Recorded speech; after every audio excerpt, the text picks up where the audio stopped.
Good evening, ladies and gentlemen. Welcome to another Propagandacast with me, ImperialDane, and welcome to the second episode of the Propagandacast for today.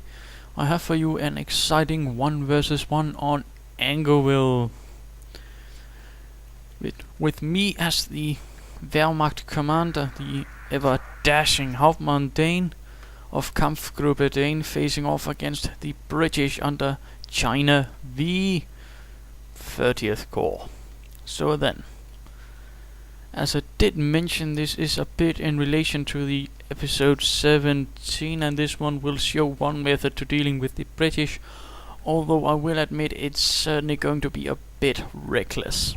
Anyways, for those who don't know, Angoville is a rather rustic map, large mounds of farmland, a few buildings on the right, a road dividing everything with a vital strategic point here which can be mined for a lot of harassment, and these 4 strategic points which can be cut off for certain strategic advantages. Anyhow, let's get this match started, with me starting off with the Wehrmacht quarters and a pioneer team, and my opponent rushing out with his infantry section, recon troops, and starting up something from the headquarters command truck, albeit what it is I can't say right away.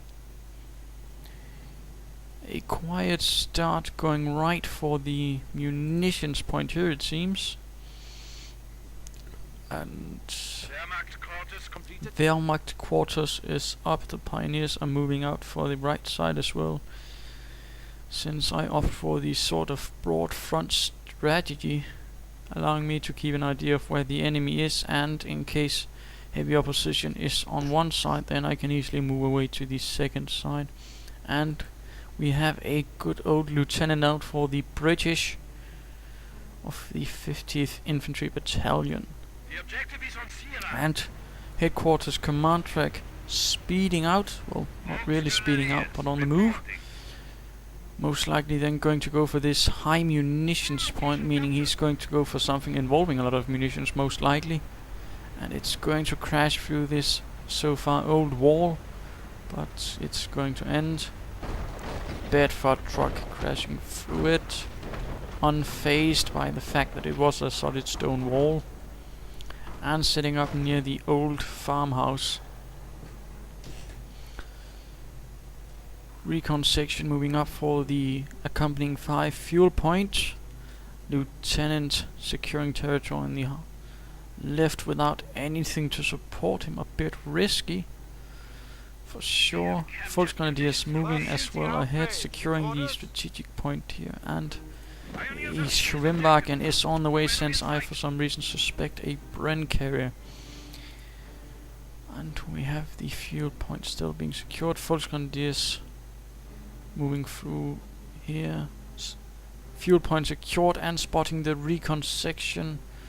Holding back a bit. No, going right after it, hoping to do something, at least spot what's going on. And at this point I spot the headquarters command truck and a second infantry section which is out from ChinaV, which is certainly alerting me to that something's going to go up here. And I begin wondering if he perhaps is going to try and lay down a mortar emplacement right behind the hedgerow, since it will make it very difficult for me to deal with it directly, and force me to move in here, where I'll probably face a lot of fire. Pioneer being sniped, Schwimmwagen moving in, providing fire support on the infantry section with alongside the Volksgrenadiers. Pioneer retreating, not intending to join his brother, who was shot in the head. Schwimmwagen moving in, finding itself under heavy rifle fire from the Mark III B Enfields, although managing to do some damage on the recon section. 1 British down, and a third section has joined the fight, compelling a retreat from my forces, and a machine gun team is on the way. While at the same time I'm going for a creek barracks, a bit unorthodox, but at this moment I suspect I'll be needing something a bit heavy to hold all of this back, and Volksgrenadiers just won't hold out in the long run against this many infantry section. Lieutenant forced back by my courageous pioneers on the left, opening up this entire area for me, and the infantry sections moving out reluctantly, unsupervised, without an officer. And this was actually how they did it in the Second World War. Actually, there were a lot of infantry sections that weren't exactly keen on marching into Jerry territory, unless they were supervised by a lieutenant or otherwise junior officer. MG42 team opening fire on the infantry section, dropping one, most likely Duffy, who always seemed to be getting picked on by the other troops. Infantry section moving towards the second high munitions point and regrouping around the casualty clearing station. And my Krieg barracks is going up, holding the line so far here, knowing I can't really advance at the moment. Volksgrenadiers finding themselves under fire, pulling back into the range of the MG42. The infantry sections are out in the open right in the middle of the field, a bad place to be. And once more a bit of a lull, and going for the half track, since it will allow me to maintain any offensive movements when I probably go for the attack, although no mortar emplacements. Yet at this moment I'm probably constantly worrying about something like that. Volksgrenadiers find themselves under Bren fire from an infantry section. Numerous Volksgrenadiers finding themselves killed on the spot. No wounded, no survivors, including the squad leader. Tragic loss for the Volksgrenadiers, who are going to be deeply hurt by that. Half track on the move, and infantry section storming ahead. Schwimmwagen and MG42 team holding the line alongside some pioneers with flamethrowers, and Brent section moving in as well. Pioneers burning away at the recon troops, dashing backwards towards the half track, hoping to get in and man the machine guns, and just barely makes it, allowing for this to be reinforced and the Brent section to be pinned down as well by the half tracks mounted guns. MG being constantly reinforced, albeit to no use, leaving only the half track to hold the line. Grenadier team on the field alongside the Volksgrenadiers who are being reinforced. Schwimmwagen keeping the infantry section suppressed alongside the half track. Heavy losses for the British, who are still keeping up the attack though, and now a lieutenant is moving in to support, and a complete rout it is turned into, in fact. Schwimmwagen hunting down a bit, hoping to cause some casualties, although a recon section is going to make things a bit dangerous.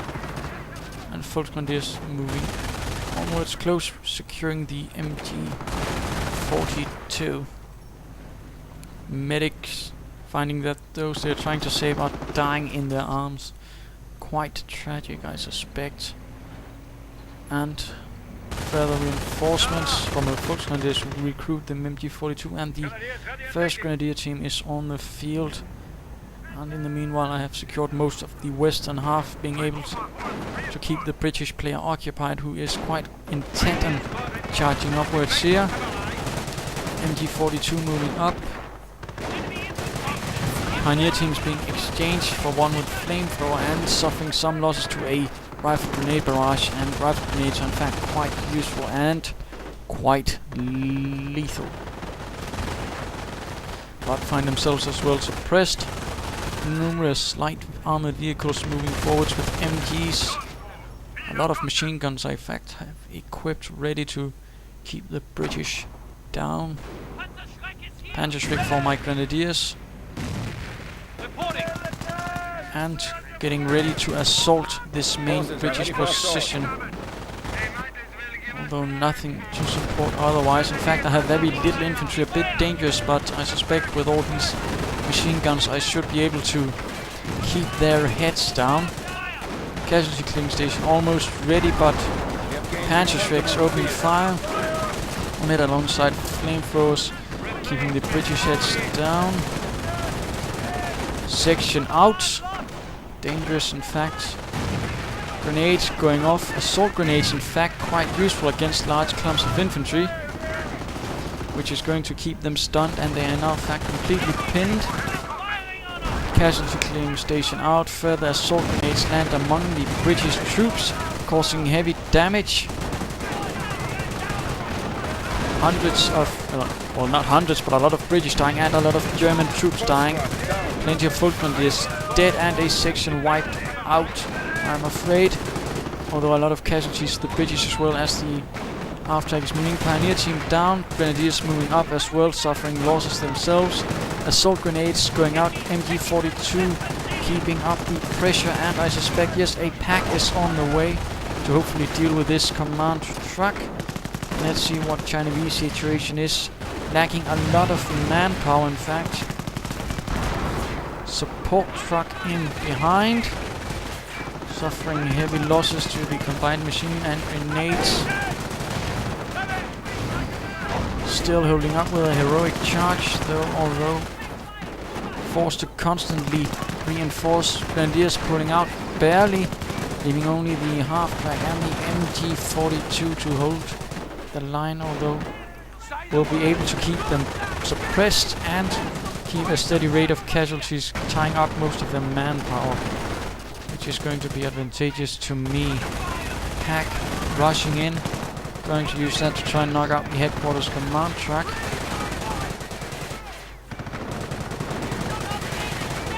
Bren guns and Piats waiting up behind, probably going to try and see if they can't knock out my half-track using that. Pack now at the front, and a second grenadier team is now on the field. MG42 team suffering losses. Pack opening fire on the command truck, and the MG42 has been completely cleared out. Going to be dangerous now. Grenadiers moving closer though, and half-track suffering losses and knocked out. Pack continuing to open fire. Grenadier team also on the way. Am I going to secure the MG42? Does not look like it, sadly. Assault grenades going in, trying to stop the massive infantry blob charge there, stunning them. Further grenades landing among them, causing heavy damage, which will be changed, although at the same time the assault grenades will now actually be able to kill with the next patch, which they are in fact not currently able to. And the grenade team is tragically wiped out. My recklessness forcing me not to pull them out in time, and in fact I do manage to completely knock out the headquarters command truck, forcing our opponent to have absolutely no resource income except manpower, and that's going to have to be used on a replacement command truck, and it's also going to deny him any doctrinal usage. Also, I would also probably point out that I probably should have gone for a medical bunker so I could actually have recovered some of all my losses. But that's what happens at times. Stormtroopers on the field, MG42 being equipped, securing the fuel point, denying the British any further fuel once they get a command track up once more, and it is indeed moving out. Not going to set up so close, and a trench is going down as well. Stormtroopers dashing out. 12 SS, I suspect Hitlerjugend, taking Piat fire, but not deterred by something as silly like that. Move in and lob a bundled grenade, killing one Brit in the slit trench, and a second Bedford headquarters command truck crashes through the same wall, setting up in the exact same position. Certainly a bit reckless and a bit thick. Not thick, but no,